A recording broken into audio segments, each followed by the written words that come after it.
It's always interesting to find out what's going on around the state of Texas, especially in our major cities. So let's find out. I'm Charles Blaine, and this is Texas Tomorrow.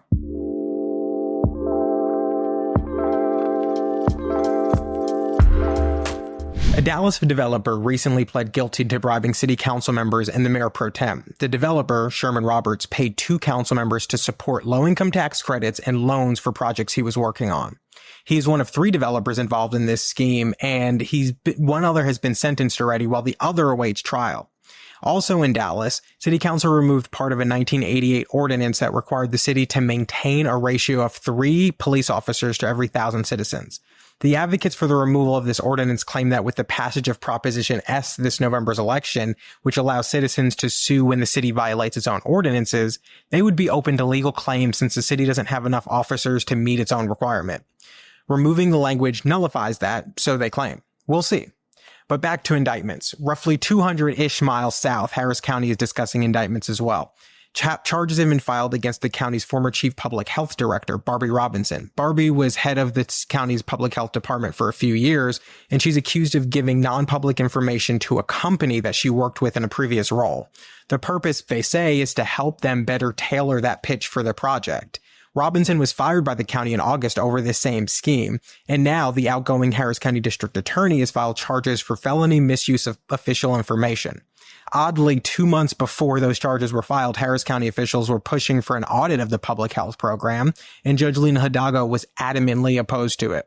She might be regretting those comments now. San Antonio is about to bet big on Project Marvel. The $4 billion sport and entertainment revolution would include a new arena for the San Antonio Spurs, but that's not all. They're talking about an expanded convention center, an upgraded Alamo Dome, a new event venue, and convention center and hotel. While San Antonio City Council is expected to discuss it this week, it's been reported that the Spurs are willing to come up with $240 million to cover the costs, which leaves a couple billion to go. And that will primarily fall on the city and the county, which means the taxpayers. Where legislative meets local is we're looking at a bill from State Representative Briscoe Cain, who pre-filed House Bill 274 to establish the District of Austin. This would require the governing body of the district, Austin City Council, to submit to the Speaker of the Texas House and the Lieutenant Governor notice of each action taken by the governing body that amends the charter or ordinances for the city. Obviously, this is a legislative handslap at Austin for continuing to operate in a way that aggravates state lawmakers. We'll see where it goes. This is just a reminder that there's always something going on the local level. Some might be waiting for the legislative session to start this January. Others are waiting for the new federal administration to come in after November's election.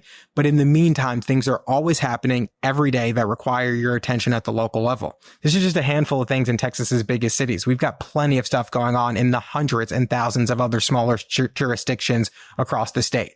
Thanks for tuning in to this week's episode of Texas Tomorrow. Please like, share, comment, and let us know if there's something going on in your neighborhood that you'd like us to talk about.